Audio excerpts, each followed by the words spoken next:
Muy buenas, bienvenidos al banquillo. Uno de los sectores que más reclamos presenta, y es en doble vía, por parte de ellos como empresarios y de parte del usuario por el servicio que reclaman efectivo, es el transporte. Vamos a abordar este tema hoy en Al Banquillo con quienes prestan el servicio, el compromiso que se asume en esta nueva administración de cara a mejorar un servicio que es urgente que como tal el Estado esté vigilando de él y les apoye, porque hay muchos factores que a lo largo de los años, y no es de la administración pasada que hace unos días se fue, es de hace muchos años, no le generan la confianza para sostener una inversión. Hablamos del transporte público y aquí están quienes han estado por años en este sector, rostros conocidos, don Jorge Lanza y don Wilmer Calix, que ya tienen muchos años en esto y tienen propiedad para abordar el tema. Porque al igual que muchos otros gremios, siempre aparecen nuevos que nacen un 27 de enero que recién pasó y terminan 4 años después. ¿Cómo esperan la relación, muy buenas a ambos, con el Instituto Hondureño del Transporte Terrestre, que es con quien ustedes tienen los acercamientos previos? Y si al final no hay un acuerdo, pues entonces se toca una esfera superior. Don Jorge, qué bueno que esté con nosotros. ¿Cómo han visto este arranque de la administración Afura? Feliz tarde, gracias Rosendo y a mi compañero Wilmer y a la población que nos ve. Creemos de que es un tema bastante neurálgico el que vamos a topar en esta tarde, pero es muy importante porque tenemos muchas cosas que reclamarle al gobierno que va entrando por lo que quedó pendiente del que se fue. Y estas cosas, pues, queramos o no, tenemos que dárselas de entrada al gobierno que está recibiendo, porque son cosas atrasadas que quedaron en muchos aspectos, tanto como lo es la mora administrativa, que es muy grande y la traemos arrastrada ya de prácticamente 15 años para acá. Igualmente el problema que quedó de parte nuestra muy avanzado, que es la tecnología, y estamos en eso, que el gobierno tiene que ser el garante para poder brindar o dar ese paso que es necesario para la población que aborda las unidades, que en su mayoría es la parte más desposeída de la nación. Así es de que necesitamos tener con las autoridades lo más pronto posible una reunión y asimismo pues desempacar todo lo que tenemos listo para que ellos realicen. Y como decía usted, Rosendo, de que de repente el 27 de enero muchos se convierten en transportistas y dentro de 4 años lo siguen siendo o desaparecen, ¿verdad? Esta cuestión ha sucedido con lo que hemos tenido hoy en día, con la piñata, pues, de números, que yo quiero que en esta parte mi compañero Wilmer Calix pueda extenderse también en esta área, ¿verdad? Bueno, ¿cómo esperan que se subsanen estos hechos que han denunciado recientemente?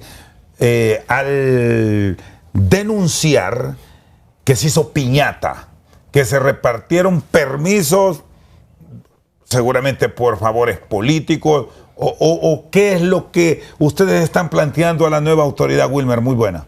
Buenas, licenciado Rosendo, gracias por invitarnos. Yo creo que usted hizo la primera pregunta. Vamos a contestarle y después la del tema de la piñata. Este gobierno entrante tiene un gran compromiso que debe cumplir con el pueblo capitalino y con el pueblo hondureño. Número uno, no se puede desconocer que el Trans 450 es una idea de los gobiernos nacionalistas. En el gobierno del alcalde Ricardo Álvarez Inicia, 2 periodos del alcalde, ahora presidente, Narria Fura, él sigue con la obra y ellos yo creo que tienen ese compromiso de ejecutar la parte de ya hizo la inversión del área de concreto, ahora toca ejecutar el tema de echarlo a andar. Esa inversión se debe de utilizar. Creo que Honduras no puede seguir con estos sistemas de transporte que ha conocido usted y muchos hondureños en los últimos 40 años. Nosotros como sector transporte hemos puesto en la mesa de solicitudes un tema de modernidad del transporte público de inicio en las 2 grandes ciudades, Tegucigalpa y San Pedro Sula, porque son las ciudades que tienen más población y hay más movimiento vehicular y así descongestionar esas ciudades. Tema tecnológico, tema de nuevas unidades de transporte. Hemos pedido que sea un proyecto sostenible para nosotros y que sea sostenible para el usuario y que sea sostenible para el gobierno. ¿Qué es lo que queremos dar a entender? Este proyecto se puede ejecutar en el año 2026. ¿Qué se necesita? Que consigan los financiamientos a una tasa de interés baja. Temas tecnológicos, hemos andado, como usted en muchos programas lo ha dicho, ya tienen más de 20, 30 años de estar con ese botón de pánico y las cámaras de seguridad. Tenemos nosotros ya empresas que pueden ejecutar ese servicio, no nacionales, son internacionales, empresas que están operando en el mundo, están operando en México, en Bogotá, en Brasil, empresas que no vienen a inventar, ellos ya saben lo que vienen a hacer. Lógico, todo esto tiene un costo que va a venir a impactar en la tarifa, ¿no? ¿Y quién les ha puesto las trancas o les ha puesto esa pared para que no se dé ese paso por parte del sector transporte? Porque todos los que nos están viendo ahora saben que de hace muchos años viene la videovigilancia, el pago con tarjeta, es repetir. Y se fueron 4 años de Xiomara Castro y nada. Ahora, usted me dice en el 2026. Bueno, queremos ser claros y decirlo. El gobierno de Xiomara Castro fracasa en los temas de transporte porque dejan a un comisionado, Rafael Barahona, con un desconocimiento total en temas de transporte. No ayudó en cosas tan sencillas que eran temas legales de renovaciones, de concesiones. La mora administrativa creció. No tuvieron nunca una visión clara hasta dónde querían llevar el transporte. Hoy nosotros esperamos que este gobierno tiene una visión diferente y con conocimiento y con personas que tengan el conocimiento. ¿Dónde está la traba? Y para que el pueblo hondureño nos entienda. Le voy a dar un claro ejemplo. Usted ve un servicio de transporte en la Universidad Autónoma y dice usted, ¿es eficiente? ¿Es seguro? ¿Y no cuesta nada? Sí. No cuesta nada para que se sube. ¿Es eficiente? Sí, solo pagan por pasajeros sentados. No los asaltan, andan 2 militares. ¿Quién está poniendo todo en ese proyecto? Es el Estado. ¿Cuál es la diferencia con nosotros? Que nosotros quieren que hagamos la inversión, pero no quieren que recuperemos la inversión. ¿Quién invierte en un negocio para no recuperar ni siquiera la inversión? Creo que este gobierno tiene una visión diferente. Nosotros le presentaremos los proyectos con números. ¿Quieren este nuevo servicio de transporte en el país? Esto es lo que cuesta. ¿Cómo vamos a hacer? Lo hacen en países desarrollados como Estados Unidos. ¿Y cuánto cuesta si proyectamos en base a la inflación que ya se ha registrado? Porque de estudios estamos llenos, Wilmer. Bueno, y ya ustedes sí tenían una idea del valor. No, ya tenemos números. ¿Cuánto cuesta? Ya tenemos propuestas. Le puedo decir, una unidad de transporte de la que nosotros estamos proponiendo anda entre $130,000 a $150,000. Una unidad. El sistema. Con todos los servicios. No, es que una cosa es la unidad. Yo les quiero explicar para que veamos entendido. Una cosa es el bus, el que vende el bus. Aquí en Honduras, para que la gente sepa, no hay ninguna empresa que distribuya buses de los que nosotros necesitamos. Se tienen que hacer un pedido al extranjero. Estos que estamos observando ahí sí reúnen esos requisitos, esos sistemas. ¿O hay que ir por unos mucho más modernos? Porque esto con frecuencia cambia. No, esto está cambiando, esto es variante. Cada empresa tiene su tecnología. Los chinos tienen su tecnología, los brasileños, los mexicanos tienen tecnología, porque son países, en Colombia hay empresas. ¿Y cuál es la ideal, la que se adapta al mercado hondureño?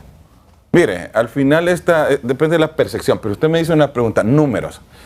Hubo una empresa que vino a hacer una presentación el día de ayer aquí en la capital, por medio de la alcaldía municipal. Ellos presentan una propuesta tecnológica que lleve cámaras de seguridad, el pago electrónico y la distribución y cuesta entre 12 y 15% del valor de la tarifa que está hoy.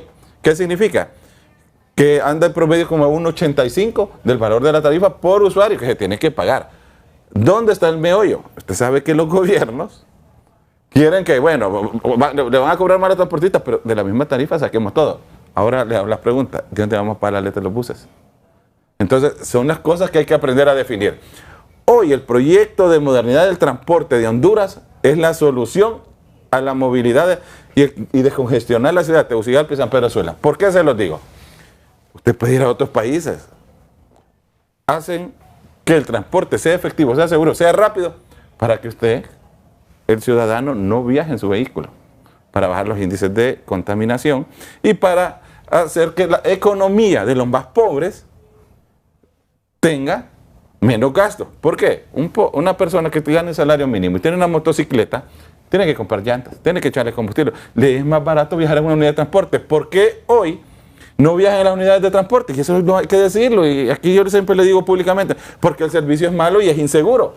Pero hay que ver qué hay detrás, por qué el servicio es malo, por qué es inseguro, a quién le toca la seguridad. Y hay cosas que la gente debe entender. Hay una tasa de seguridad, todo el mundo nos dice a nosotros, y hasta muchos periodistas y lo entendemos. Ustedes no invierten en guardias de seguridad, ustedes no invierten en esto, no invierten. Nosotros pagamos, desde que se creó la tasa de seguridad, el sector transporte ha pagado 600 millones. Han recaudado los últimos gobiernos 36.900 millones. Solo el gobierno que salió recaudó 16.600 millones. Exclusivamente ¿para qué dimos ese dinero? Para una tasa de seguridad. Entonces se le da los recursos a los entes encargados de la seguridad, pero la seguridad no llega, y eso hay que decirlo. La seguridad no es responsabilidad del sector transporte. Nosotros tenemos que mejorar el trato del usuario, sí. Queremos mejorar el tema de servicios, sí. Vamos a darle una herramienta a la Policía Nacional, que son las cámaras. Y si ellos quieren que vayamos más allá, con un tema tecnológico, que pueda hacer con reconocimiento facial, para que a ellos les sirva una base de datos, para la Policía Nacional también lo podemos hacer, pero todo eso tiene un costo. Hoy yo creo que hay que apuntar no lo que va a costar, sino el beneficio que hay que llegar. Y ahí le termino de contestar la pregunta. El gobierno anterior estaban más pensando en política, en quedarse los 4 años, no en un tema de cómo cambiar la ciudad. Políticamente, cuando usted impacta con un incremento del transporte público, usted pierde votos.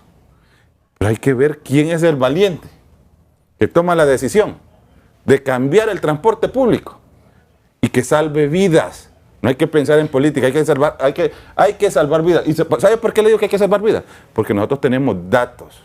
En los últimos 20 años, 3.600 entre conductores, choferes y usuarios han perdido la vida en manos de la criminalidad en el transporte público. Y este tipo de sistemas y un apoyo efectivo de la autoridad garantiza, Jorge, ¿lo han medido ustedes una reducción de esa criminalidad? Porque bueno, Wilmer plantea muertes, es pérdida de vida, pero paralelo a esa incidencia nefasta y negativa está el asalto.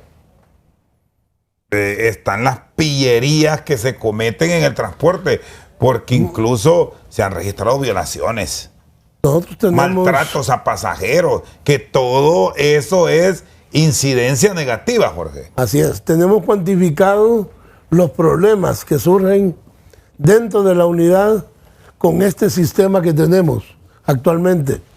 Y tenemos prácticamente asegurado lo que dejaría de suceder si nosotros implementamos el sistema prepago. El sistema prepago te viene a quitar alrededor de 4 a 5 incidentes que ocurren diariamente. Uno de ellos es el pago o el impuesto de guerra.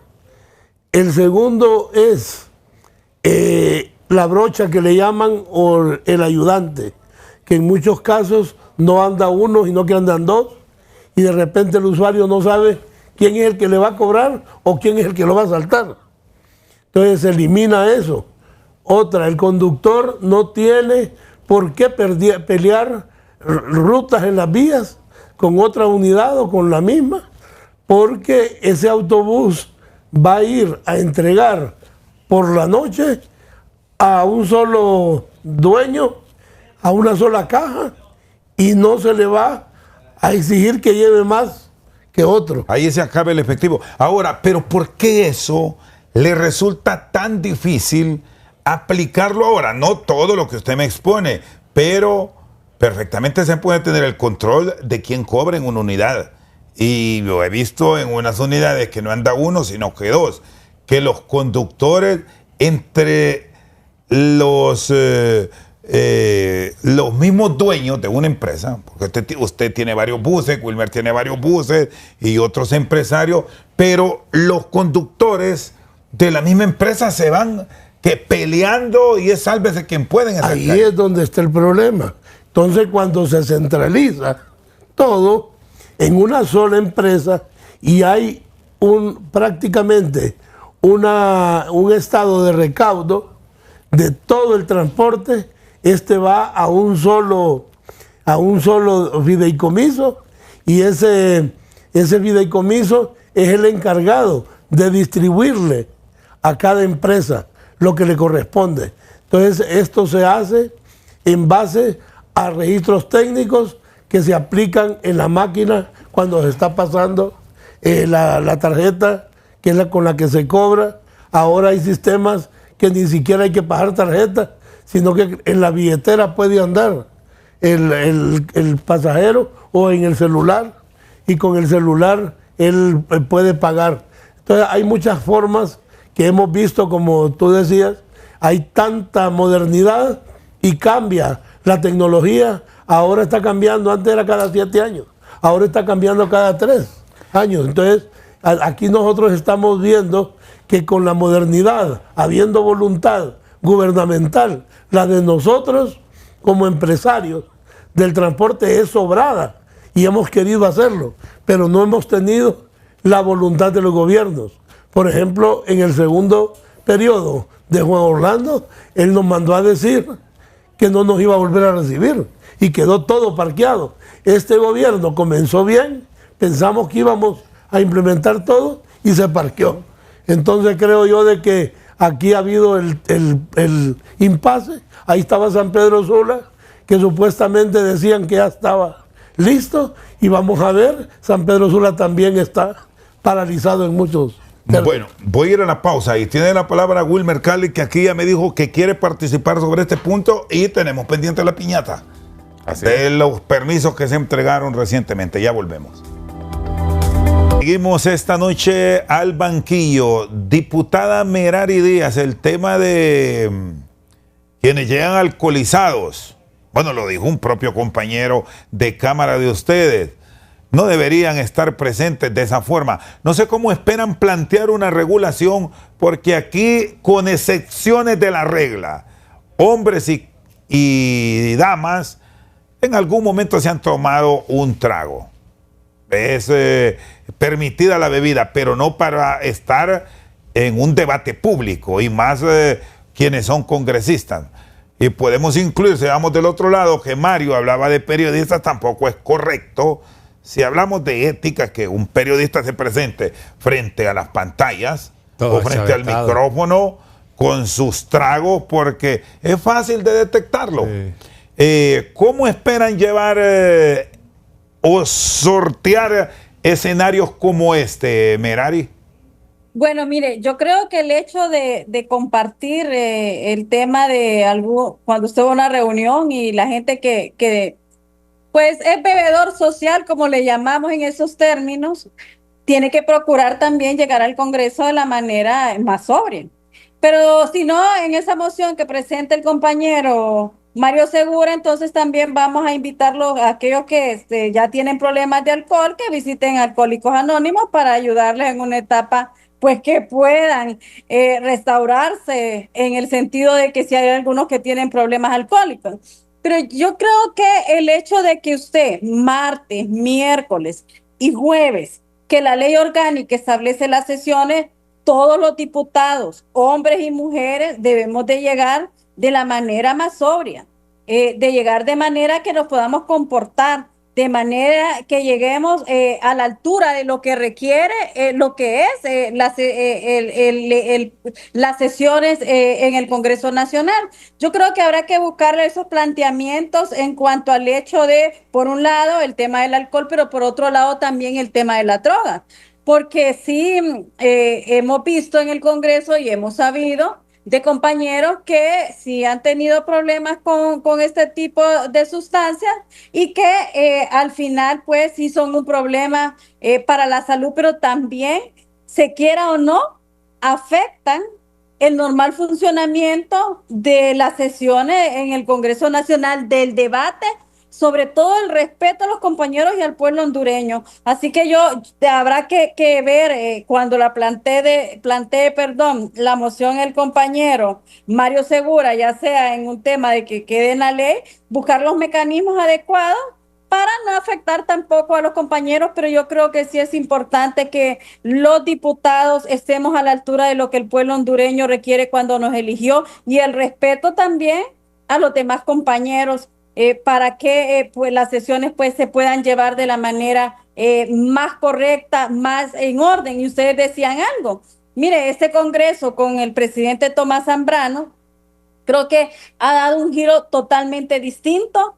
Vemos también el hecho de que hoy tanto el Partido Nacional como el Partido Liberal, y algunos compañeros podría decirse el Partido Libertad de Fundación de la DC y del PINU, todos estemos en la sintonía, en el hecho de tener un Congreso a la altura, respetando los procedimientos, respetando la investidura de la cual gozamos, pero también ver un Congreso con un hemiciclo que usted ya no ve una guardia pretoriana, donde usted se siente cómodo, donde usted considera de que está segura hasta para hablar con los demás compañeros, de pedir la palabra que se le dé y presente, el hecho del orden, de las buenas costumbres que en el pasado no hubiesen en el Congreso Nacional. Yo creo que esta es una nueva era en este Congreso, que ojalá que terminemos los 4 años de esta manera y que se respete. Mire, nadie se opone que si usted llega a una institución, le revisen, eso es parte de, pero que usted no sienta que está asediado, que usted no sienta que alguien le está marcando, que usted vaya a los baños en el Congreso Nacional y que habían personas que iban detrás de uno a los baños para saber qué uno hablaba o qué hacía, o sea que uno estaba prácticamente como en una cárcel en ese Congreso y que no podíamos ni ver para la derecha ni para la izquierda. Todos sufrimos, y muchos de ellos, violencia en el pasado desde el Congreso Nacional, y la violencia no solamente, aparte de la agresión física que muchos han sufrido, vimos también esa agresión en la forma y en la conducta en la que fuimos tratados. Entonces hoy vemos una tranquilidad, pero sobre todo vemos el respeto y la paz a la integridad de cada uno de los compañeros, y eso es lo que debe prevalecer. Y han planteado a nivel de la Cámara presentar acciones partiendo de la intimidación, el abuso que se vivió del Congreso anterior, o cómo han llevado todos estos procesos ustedes, bueno, que ahora están en el poder o en el ejercicio de la administración pública, frente a la oposición que tuvieron hace apenas un mes atrás. Bueno, miremos el hecho de lo que le pasó a doña Gladys Aurora, que fue víctima en una agresión, hasta un atentado, de que su oído hasta estuvo a punto de perder, está en un tratamiento. Vimos la violencia que fue objeto, de hecho, parte del Ministerio Público llegó. Otras compañeras a lo largo de los años interpusieron denuncia en el Ministerio Público, y lo que esperamos que en su momento el Ministerio Público, de una manera independiente y objetiva, pueda darle seguimiento a todo este tipo de denuncias.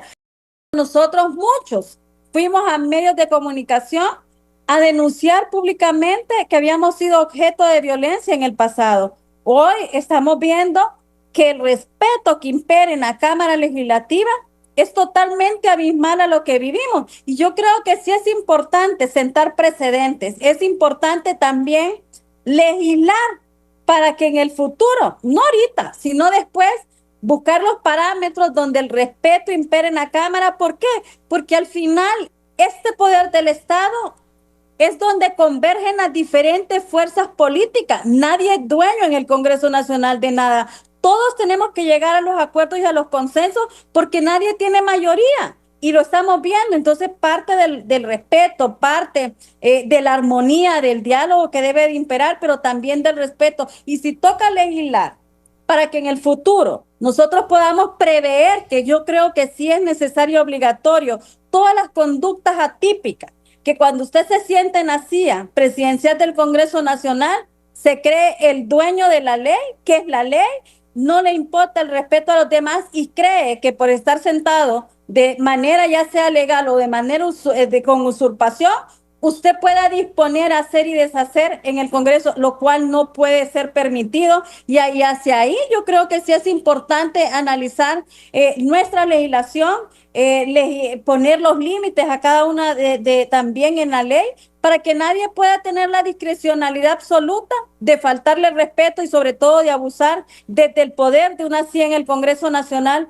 hacia las demás fuerzas políticas, porque al final de cuentas fuimos electos por el pueblo y tenemos nuestra representación, la cual debe de ser respetada, le guste o no le guste a quien sea. Parte de eso es lo que nosotros tenemos que hacer prevalecer y rescatar en el Congreso Nacional. ¿Cómo debe ser todo este proceso de revisión? Porque habrá que adaptarse desde estas pruebas que usted presentará, se hagan a los diputados, que quedará a un asunto muy personal si se quieren someter a la misma, pero esto de llegar a legislar habiendo invocado al dios Baco, de llegar bolos para que lo entienda la población, ese sí es un control hasta personal de cada uno de los parlamentarios, Mario. ¿Les han sentido ustedes? Bueno, usted tiene muchos años en el Congreso, algunos que lo etílico lo tenían a metros. No, uno hay veces que cuando pasa por ante algunos compañeros parece que está pasando por un hospital, se siente el olor a alcohol, ¿verdad? Yo creo que si dentro de esta medida que vamos a tomar salen bastantes alcohólicos, pues Merari, yo creo que vamos a tener que fundar un capítulo de Alcohólicos Anónimos. Pero la de Alcohólicos Anónimos al hemiciclo. Vamos a tener que establecer. Mario, ¿de qué partido y de qué partido no, hay de todo. Hay de todo. De todo, sí. Pero ¿dónde están los mayores practicantes? No, hay de todo, siendo jóvenes, la verdad que edad media, adultos. Yo no tengo una vida social aquí en Tegucigalpa, no visito ningún lado. Pero sí yo escucho con compañeros de mi bancada y otros compañeros que ya hasta tienen sus bares establecidos, pues su vida particular, ¿verdad? Donde ellos van a... Pero en horarios no de trabajo. No de trabajo, quizás en la noche, pero Rosendo, una persona que toma toda la noche, que se va a acostar 3, 4 de la mañana y se tiene que levantar de efecto hay. Eso es imposible llegar. No llega lúcido, y no da el rendimiento que debería de rendir. Por ejemplo, creo que ese es el problema que tenemos, Rosendo. La empresa privada o cualquier otra empresa, si un empleado le sienten que llega tomado y que no da los rendimientos, lo sacan, ¿verdad? Y el Congreso debemos de verlo así, ¿verdad? Que nosotros también recibimos un salario del pueblo, un salario que hace falta para comprar medicamentos, que hace falta por un montón de cosas. Entonces, al momento de que uno va al Congreso, creo que hay que dar lo mejor que uno tiene, o sea, con sus limitantes, ¿va? Porque todos tenemos limitantes, pero dar lo mejor que uno le puede dar a su patria a través de legislar adecuadamente. Y bueno, debemos decir que tampoco es que aquí esto es changoneta, o se pretende hacer un circo o llamar la atención por la propuesta. No, se trata de mejorar la condición del legislador, de la propuesta, de enriquecer el debate. Porque al final si llega una persona, incluso que se ha preparado para discutir, pues vamos a tener la construcción de propuestas efectivas. No, claro. La iniciativa no está mala de hacer toda una revisión, porque vamos al otro elemento que ha generado polémica. la vestimenta, sí hay que tener un respeto. No, claro, Rosendo, cuando uno va a la iglesia uno se viste adecuadamente. Cuando uno va a un cumpleaños se viste para un cumpleaños.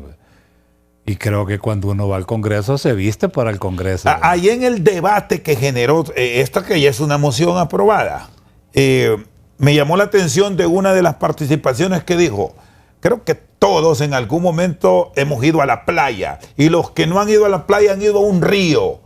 Y si vamos a hablar allá de los paisanos nuestros, Mario del Paraíso, unos que no han tenido esa satisfacción de ir a la playa, pues han ido a una quebrada. Pero no van a ir de saco a un Han río, ido a una poza. Entonces no van a ir, muy bien, no van a ir de traje. de traje. Pero tampoco es que van a ir, pueden llegar de jeans. Esa es la vestimenta más común del hondureño. Pero al momento de acercarse y compartir, ¿qué puede encontrar usted en ese ciudadano que está de chores o en Hasta ahí. calzoneta? Entonces, cada quien en el escenario que esté. Sí, el momento apropiado para cada cuestión tiene su momento. Y yo me recuerdo que antes un profesor que yo tenía nos ponía un ejemplo y él decía muy claro, si ustedes ven a dos personas vendiendo, decía, baleadas, y a una persona la ven toda chorreada y a otra persona la ven con su vestimenta de chet, ¿dónde uno prefiere ir a comer? ¿Verdad? Sí. Ahí Es donde una que cosa mire lógica. chet, es lógica. De lo mismo ocurre en el Congreso. Lo otro es que el Congreso es televisado, Rosendo. Todo se ve, ¿verdad? Y ven cómo uno va vestido. Hay invitados también que llegan al Congreso, ¿verdad? Entonces no se trata de que el Congreso es un potrero. Yo creo que uno hay que respetar la investidura que el pueblo a uno le ha dado, ¿verdad? Y el hecho de un saco... Bueno, yo lo escuché que usted incluso hasta los mandó a las ventas de No, ropa ya, americana, yo, por ejemplo, a lo yo que me- conocemos como bultos. Yo me he comprado mis buenos sacos, pues. Ahora es que soy fufurufo y que no voy, pero antes yo iba, hasta el 2016 yo iba al bulto, y llevaba buenos sacos. Tengo un sastre que se llama Omar, te lo recomiendo. Sastre francés que se graduó en Francia. Él me hacía, él me los tallaba y me quedaban buenos. No hay ningún sacos problema. de marca que vos no te da pena No hay enseñar, ningún problema. Bueno, hago la pausa. Ya vamos a revisar esos códigos también en las damas. Claro. Jorge Merari es abogada y, por ejemplo, sabe que si va a un tribunal de justicia Tiene no que puede ir ir. destapada. Hay sus códigos y hay que respetarlos. Ya me va a contar cómo le fue con los de libre. Porque hacia ahí han enfocado las baterías por el tema de el diputado Casaña, que usa gorra, que es de los que siguen el Congreso. Pausa y ya regresamos. En nuestro cara a cara de hoy, se dará la palabra a los diputados que incumplan los códigos de vestimenta o ya están claros que si llegan incumpliendo, pues van de paseo al Congreso cara a cara. Cara a Cara es presentado por Jet Stereo. Encuentra tu laptop ideal y cómprala al crédito con los Laptop Master de Jet Stereo. Laptops que van a tu ritmo. Merari Díaz, primero con el asunto de las damas. ¿Cómo deben llevar este tema que ha generado polémica, por cierto? Por favor. Bueno, mire, yo creo que parte de la tradición que hemos visto en congresos anteriores es el hecho de que hay colores que son tan formales, los oscuros. Y eso es parte de la solemnidad de las sesiones en el Congreso. Obviamente uno, siempre y cuando usted vaya de manera formal, vestido, debemos de dar el ejemplo. Y mire, hay unos que han aducido de que hay discriminación. Aquí no hay discriminación. Aquí lo que hay es orden. Aquí usted no puede querer tener una bandera de la discriminación por el tema de color, por el tema de si pertenece a una etnia. Esa es la excusa que han puesto muchos y con eso se han querido arropar y cobijar para poner excusas de que se les está discriminando en el tema de exigir una vestimenta formal. Eso es parte de la seriedad. Y usted decía algo, Chendo, cuando usted va a la Corte Suprema, usted no ve en chancletas. Usted no va en camisetas. Usted como litigante va en un tema de como lo requiere. En un juicio usted no va a ir como usted quiere, usted va de la manera representando y lo hace a la altura y con la vestimenta correcta. Lo mismo debe de pasar en el Congreso Nacional. Cuando usted es funcionario público en el Ejecutivo, usted, ministros, directores, tienen que ir de manera correcta. Entonces, ¿por qué nosotros, que somos diputados y disque que representamos sectores, etnias, y ponen todo ese tipo de excusas? Yo creo que todo tiene su momento y su espacio. Creo que nosotros debemos de hacer prevalecer en el respeto de nuestra vestimenta también un debate de altura y no empezar a poner ese tipo de excusas para querer generar un debate y hacerlo polémico y querer desde ahí pues agarrar esa bandera. Sí, sí hay que hacerlo de manera formal y las mujeres también debemos de hacerlo de la manera correcta. Miren, no hay como una mujer elegante, una mujer que vaya bien vestida.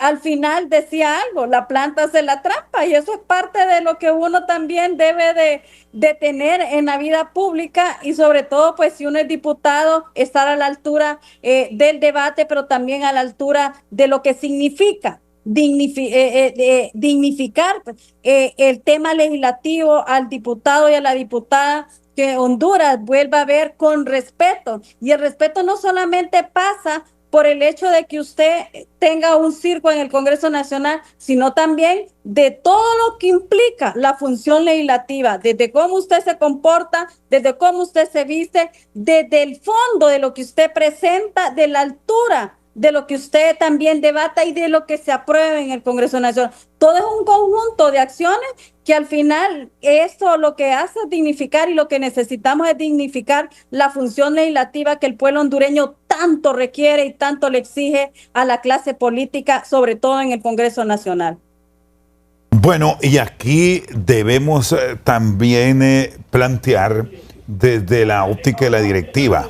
Mario es vicepresidente y eventualmente en algún momento le va a tocar dirigir la Cámara. ¿Qué pasa si usted tiene la decisión de dar la palabra? Si hay alguien que llegó, porque tampoco es que se le va a limitar, o no sé cómo lo van a manejar, a un congresista propietario suplente que esté cubriendo una sesión, le va a dar la palabra a usted si alguien anda con gorra. No. Si hay... bueno, y para las mujeres también casi que destapadas. Sí. Algunas. ¿Cómo va a actuar Mario Segura o qué ha hablado con el presidente Zambrano Molina? Ya la moción fue aprobada, Rosendo. Eso ya no tiene discusión. Yo me tengo que sujetar a lo que el Congreso ha aprobado. Por ejemplo, si a mí me toca dirigir la Cámara, voy a sujetarme a lo que dice la moción, ¿verdad? Si alguien llega con una gorra, no le voy a dar la palabra, ¿verdad? Puede ser mi suplente, pero no puedo hacerlo. Sería irrespetar lo que ya nosotros hemos aprobado, ¿verdad? Entonces aquí no hay excusa, ¿verdad? De que alguien que llegue, no, aquí la ley es pareja a partir del día de hoy. Hoy todo el mundo tiene que ir bien chaineado, como decimos en el pueblo. Bueno, y debemos decir que también hay algunos diputados, voy a hablar por los caballeros, que no necesariamente es corbata, ¿verdad? Porque puede ser un pañuelo que le distinga a la bolsa del saco, pero sí tener una buena presentación. Y aquí alguien dirá, estos están perdiendo el tiempo en eso, el hábito no hace al monje. Pero yo pongo un ejemplo de una profesión a la cual respeto mucho: los médicos. Los médicos, cuando están en esas largas jornadas, andan cómodos. Utilizan incluso unos zapatos que son extremadamente cómodos. Reservamos la marca por asunto publicitario, pero ya saben de qué tipo de calzado les hablo. Pero hay médicos que son congresistas y yo los he visto que llegan muy correctos a la Cámara. Pero todos llegan con el uniforme. Ahora voy a eso, ¿qué va a pasar cuando algunos se vayan no adecuados? No hay palabras también. No hay excusas, no hay excepciones, la norma ya fue aprobada. Y van a tener que llevar el traje en el carro y cambiarse en el carro, ¿verdad? Ahora, ¿y por qué a otros usted los mandó a que se bañaran? No, es que también es parte de la higiene y de la buena presentación, Rosendo. Una persona tiene que ir bien bañada, Y es que hay unos que llegan ahí que espantan o que no pueden extender los brazos porque hay riesgo. Se sienten malos olores, ¿verdad? Por ejemplo, aunque sea 7 machos, hay que usar el que haya aguacatina, pero uno debe ir ahí chaineado. Y yo creo que parte de la higiene de uno es eso. No, y de pronto hasta distorsiona. Alguien dirá, no, y porque están con cerca, eso, como están tan cerca. Sí, es peligroso más bien, ¿verdad? Tiene que ir... imagínate que un doctor que llegue con el uniforme, que tal que llegue una bacteria y uno se la mame, ¿verdad? Entonces yo creo que un doctor cuando llega ahí tiene que ir a su carro, bañarse y ponerse su traje, ¿verdad? Como se lo puso para ir a operar, ahora le toca ponérselo para ir a legislar, ¿verdad? Y el otro punto, ¿verdad? Que tampoco es que se requiere marcas. No se requiere marcas. Aquí sí. hay buenos sastres que le pulen a su cuerpo y que para un diputado... ¿Cuánto gana un diputado ahora, man? 94,000 lempiras con las deducciones. Un buen traje y sastre a su medida le cuesta 5,000 lempiras. Oh, me valen esto a mí. Sí, 5,000 lempiras. Entonces puede apartar perfectamente en 4 meses está armado, que se mande a hacer 2. Hombre, que mande a hacer 2 o 3 trajes. ¿Verdad? Tenga un azul, un negro, un gris. Y las camisas blancas que no... y un mixto, un beige y ya estuvo, con 4. Con 4 láseres. No es cosa del otro mundo. Y a los diputados les dan algún extra o van a proponer, como tienen sus prebendas, algún extra, digo, los que vienen del interior, viáticos, qué sé yo, para que aparten para comprarse su vestimenta, o ya es voluntad de cada quien. Dan un viático por combustible, pero no hay peor. El presidente que tenemos, Tomás, es agarrado. Es duro, Tomás. Es duro, agarrado desde Valle. Los sureños son agarrados. Cuando mira que viven con climas así y les gusta guardar. Tomás no es flojo, olvídate. ¿Cuál ha sido el presidente del Congreso usted que está bien, que era más dadivoso? Bueno, de los que yo conozco, con la bancada de nosotros, Redondo fue una buena persona. Yo lo quiero reconocer aquí públicamente. También el presidente Oliva fue un caballero. Y cuando me dije que fue buena persona, ¿a qué se refiere? No, porque a veces uno llegaba y le decía, mire, presidente, que hay una persona que se necesita operar. Por ejemplo, en El Paraíso, fíjate que había un niño que había que ponerle el riñón de la mamá, de Conchagua. Y yo vine del presidente y él me dio el subsidio, me recuerdo. Hizo la gestión para el trasplante. Pero no solo fue eso. Después me dice a mí, fíjate que hay que tener cuidado, me dice, porque las condiciones en que el niño debe de vivir... El posoperatorio debe ser muy... Entonces yo le traje una fotografía, una casita de barro, vas a ver cómo vive la gente allá. Y él le mandó a hacer su buen cuarto, le mandó a hacer su baño y le puso cerámica y se lo dejó chaineado el cuarto. Ahí está el cipote cuadro de honor en la escuela de Conchagua. Entonces son de las cosas que uno no puede decir que alguien fue fregado con uno. Otros compañeros llegaban que no podían comprar clavos para alguien que lo había solicitado y también nos Ahí ayudaban. Es donde se usó la subvención.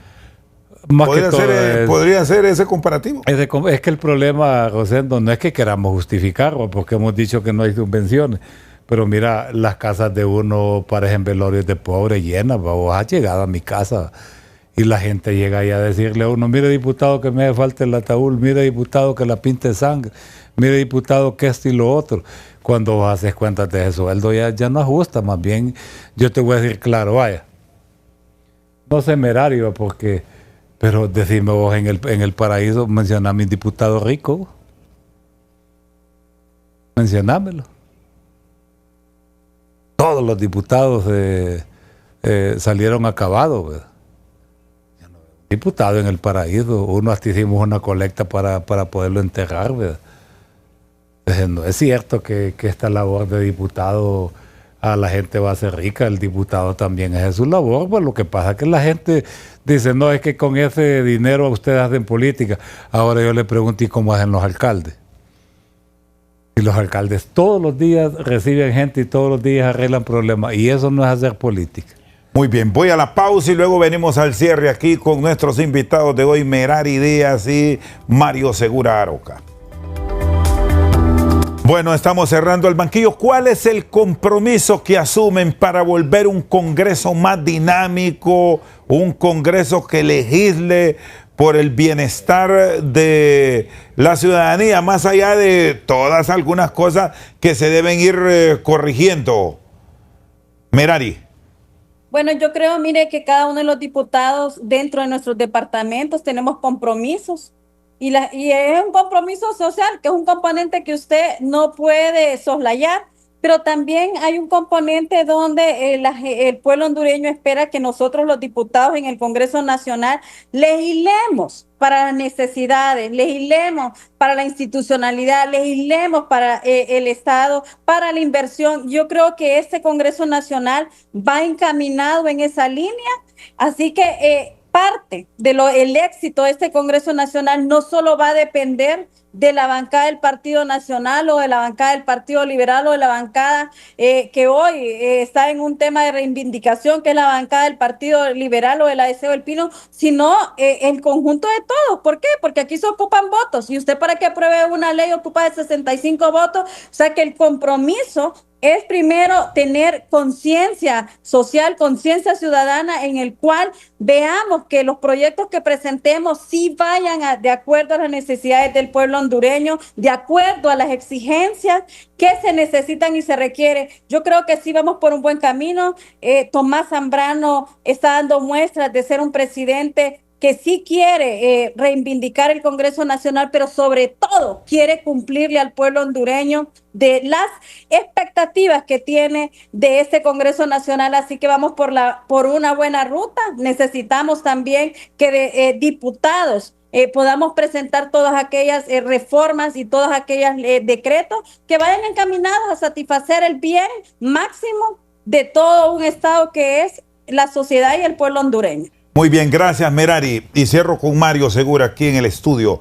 Esto de las subvenciones, que es otro de los grandes retos que tienen como legisladores. Han pasado algunas propuestas con más de 90 votos favorables. Esto que pasó recientemente con la Corte Suprema el día martes, las discusiones de la semana. ¿Cómo queda lo de las subvenciones?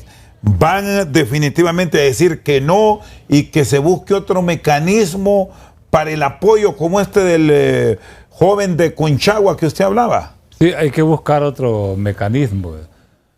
Sí creo importante lo que decía Merari, que tenemos que hacer un Congreso totalmente diferente, pero es que yo veo un problema, Rosendo, yo lo he expuesto. Mira, ese Congreso, la mayoría de diputados ahí parece que es que somos ingenieros. Mira, solo vamos a aprobar alcantarillas y puentes, y ellos ni te lo pasan para que te mire la cámara, pero no aprobamos leyes de país, ¿verdad? Porque las leyes de país vienen del Ejecutivo. En el Congreso, carecemos de un legislador que presente un proyecto, una visión profundo, de visión de país. Mira, venimos ahorita nosotros y se va a presentar el proyecto de la emergencia, que ya no se le llama emergencia. El tema de las finanzas nacionales. Pero ese proyecto debió haber nacido del Congreso. No, va del Ejecutivo. Va del Ejecutivo, porque el Congreso se supone que somos la representación del pueblo y que conocemos los problemas del pueblo. Es el otro tema también de la reducción del aparato estatal, que está contenido en parte en ese proyecto que usted me dice, también va del Ejecutivo. Pero ayer yo le decía al ministro, mire ministro, usted llegó aquí por capacidad. A usted tal vez le lleguen a pedir trabajo unos 5, pregúntele a Merari o a Ricardo cuánto nos llegan a pedir trabajo. Y vamos a volver un Estado pequeño que hay que acostumbrarnos. Pero y toda la gente que fue a votar por nosotros, Rosendo, los liberales que tenemos un montón de tiempo a estar en la llanura. Es difícil. Aquí lo que hay que entender, Rosendo, es que nosotros somos un pueblo con un montón de limitantes, ¿verdad? Leyes para la generación de empleo, ahí puede estar la clave. Ahí puede estar la clave para que la gente pueda trabajar y que la gente quiera trabajar también, Rosendo. Porque yo te voy a decir una cosa, mira, ¿cuánto crees vos que ganaba una familia ahorita cafetalera? Una familia de 5 personas. Estaban pagando a 100 lempiras la lata. 100 ganaban 1.200 lempiras diarios. Y no hay agente uno y vas a ver aquel montón de gente en los parques, vos. Todo el mundo se quiere ir para Estados Unidos. Todo el mundo está en el WhatsApp. Todo el mundo está en el WhatsApp. Entonces, aquí también queremos hondureños que quieran trabajar, hay que levantarse a las 3 de la mañana, Rosendo. La única manera de salir adelante, la única manera de dejar de ser pobre es trabajando y generando riqueza. Y lo mismo pasa en el gobierno. Muy bien, gracias Mario. Gracias, Merari. Vamos a esperar que la otra semana presente la iniciativa y establecer cómo quedan las evaluaciones, si se someterán o no algunos diputados. Usted me dice que el día que la presente, ese día, usted presenta su prueba de antidoping. Sí, yo la voy a presentar. Ya hice el contacto para irme a hacer. Perfecto. Gracias, Merari. Feliz noche. Buenas noches. Junto a Mario Segura Roca han estado aquí en el banquillo. Muchas gracias.